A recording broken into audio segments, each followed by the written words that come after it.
Well, Jean, it is always so great to be with you. Same and here, Sonal. even better on Giving Tuesday. Right, Happy Giving Tuesday, everyone. It's almost lunchtime. We can perk up with a little Happy Giving Tuesday. Before we get started on the questions I have for you, it's Giving Tuesday. You were a funder of the movement from the early on. Just why did it matter to you, and why did it really matter to the Case Foundation? Yeah, well, it's probably a great segue right off of the conversation or the talk we just heard around sort of crowdfunding.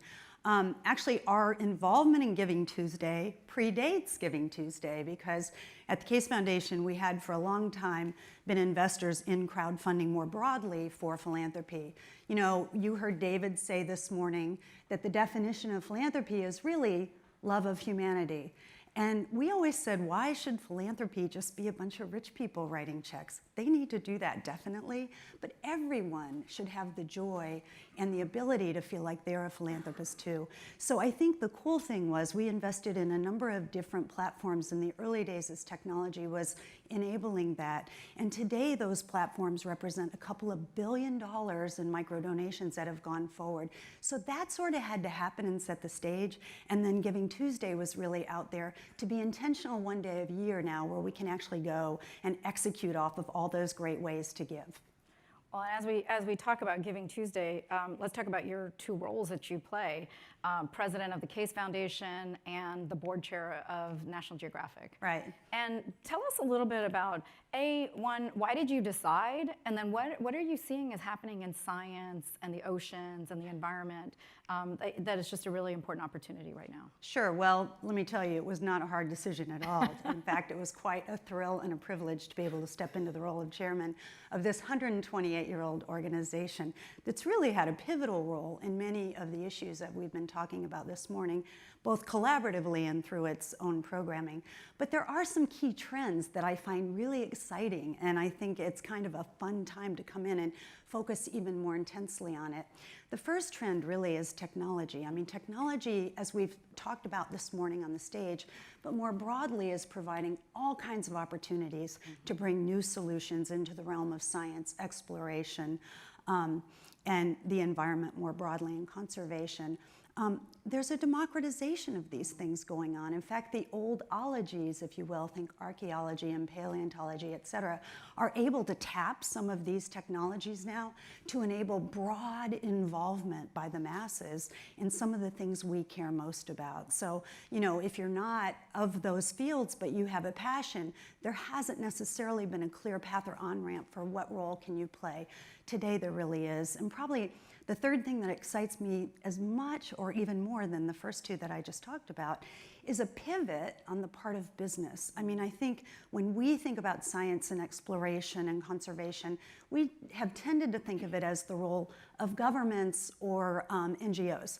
But today we're seeing exciting businesses being formed all over the world that are addressing key challenges in those realms and bringing forward new opportunities for solutions. So it's a really exciting time. In some ways, I think, you know, maybe the most exciting time in these three areas.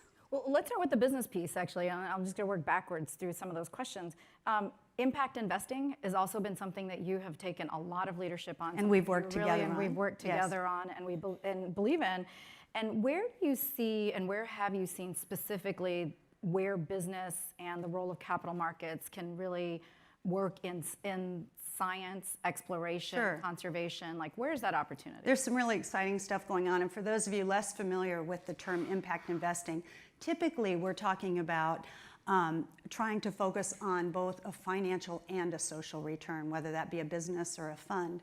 And I'll give you one great example, and it goes back to what I was talking about in terms of those three trends. I was in Iceland this summer and visited a hub, it's often called an accelerator, that houses a bunch of startups together. It's called Ocean Cluster, and under one roof, they have 70 different firms that have been started with one idea in mind: use 100% of the fish. So every year, Iceland fishes out 80 million cod from the sea. But they came to recognize that, you know, most of that take ends up being wasted.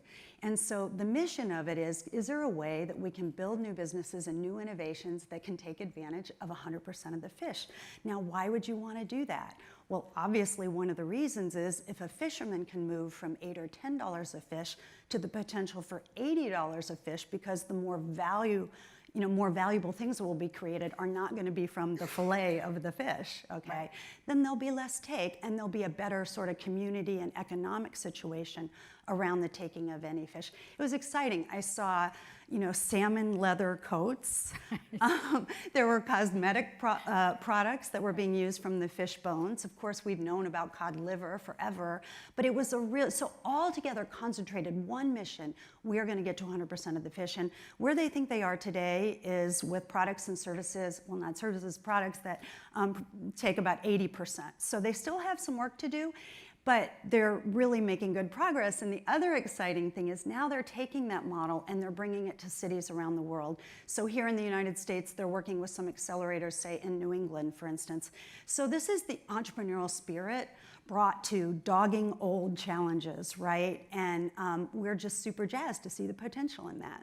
So as a philanthropist, how do you find these opportunities, and where do you go seek them out, and where, about them maybe because you're at Nat Geo, but Yeah. where else could you go to find out where are these opportunities that I could invest in? Yeah, so what I often say, because we do have a lot of people who get intrigued with the idea of impact investing or focusing on businesses along the lines that we're talking this morning, if you don't know if there's a local hub or accelerator that's impact focused in your area, one idea is to call a local university, because most universities, as you all know, because Sonal runs the Beck Center at Georgetown, most universities have connections into this space. How we find it, it's obviously just a network of people, right? And we're always sad that when we get the chance to go out to the front lines, both here in the United States and around the world, and we see these great new innovations, we're a little saddened that we don't have more people along for the ride. And we've even thought about how we can put more of a spotlight and a megaphone around what's going on. Now, Nat Geo is an important channel. For 128 years, Nat Geo's been doing serious risk-taking and investing in crazy ideas that are unproven, right? And more recently, some of these are investing in entrepreneurs and some of the solutions that they're building. And in the area of oceans, for instance, where we have a great need for more conservation and improved environmental standards, et cetera, there's some great new companies. A new generation of entrepreneurs is really emerging, and I'll give you an example of one of them called Open ROV. And Open ROV is an underwater drone that lets you do ocean exploration without actually getting in the water. And it has a tether that allows you to go 100 meters deep. And then it is partnered with a website called Ocean Explorer, where all of that crowd wisdom and finding and data can be put on Ocean Explorer. So sort of overnight, remember I talked about democratization, overnight citizens everywhere can be engaged in the important work of exploration of our waters. And that's a great example to me of the kind of new innovations that we're seeing. So let's go into democratization. I've worked with you now for a long time, and when I first got there, you use that term all the time. And it is very interesting times, right? You have access to more information. Yeah. What are some trends you're seeing in the democratization, especially for the science Sure. and the exploration space? Sure. Well, I don't know how many of you have heard of Sarah Parcak. She won the TED Prize this year. Sarah is a satellite archaeologist, which I think is a pretty cool title just for start. But essentially what she does is, she's a serious archaeologist, but she looks at imagery using satellites and is able to identify treasures, antiquities under the surface of the ground, and also indications of looting of some of our most treasured sort of antiquities around the world. So that's pretty cool, right? And she found, for instance, 17 previously unknown pyramids in Egypt using this technology. But her $1 million TED Prize, and she's a Nat Geo fellow, her $1 million TED Prize came about because she had a dream to democratize archaeology, to really get the wisdom of everyone working together, looking at the very things she's looking at, but she knows in her lifetime, her and her own team won't make enough progress to make a difference. So she literally has gamified archaeology. She's coming out with a new site and a new app that will let you learn how to do what she does. Look at satellite technology and offer your thoughts on, okay, this could be a hidden treasure or this could be a looting situation. And you say, well, how can a bunch of sort of unqualified, folks add any value to that? It's really quite amazing. What they found is by gamifying it first, so you play with it and you get a sense of, am I doing this right, then essentially what she's going to have is crowdsourced data. And of course some of it's going to be wrong, but eventually what they've learned is that things do bubble up, and that can then set the priority for where you go. Now, I do want to say one thing. When people hear this, they say, wait, aren't you sort of giving a roadmap to looters?